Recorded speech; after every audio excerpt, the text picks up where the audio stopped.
бұрын ұялатын келінжанына түскен екен, достарымнан ұялатын келінжанына түсем десе, мен даже инстаграмда публикацияға ешқашан сурет салмайтын. Инстаграм жігіттер біледі ғой. Енді мен мақтан келінжан салатын боламын. Бәрекелді.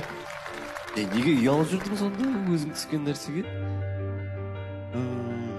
Шынымды айтсам, бұл, мне кажется, менің психикамдағы комплекстер деп ойлаймын. Өйткені мен Алматыға 95 жылы көшіп келген кезде, ауылдың қара баласы болатын. Мен бірінші классқа кірген кезде қыздар айтатын: "Ой, апа, я не буду с ним сидеть" деп. Мен отырғызбай қоятын.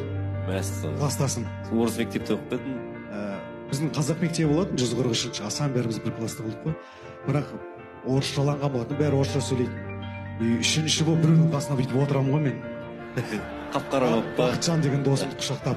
В итоге мен орысша сөйлей алмайтындығым мен үшін қатты комплекс болатын. Орысша сөйлеуге тырысатын.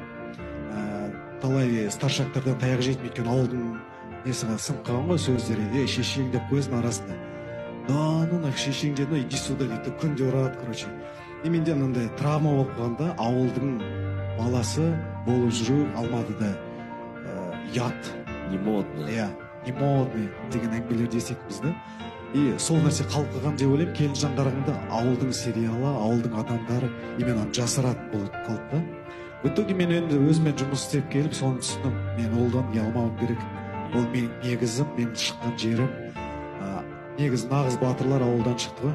Кез келген Оспан батыр, соңғы Бауыржан батырлар. Бәрекелді.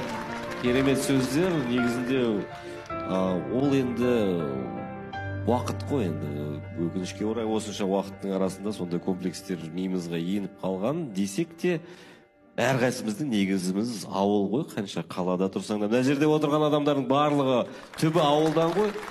Кем дегенде әке-шешесі ауылдан. Ауыл біздің алтын бесік, не дегенмен біздің негізіміз, фундаментіміз сол жерден. Керісінше оны мақтан тұту керек.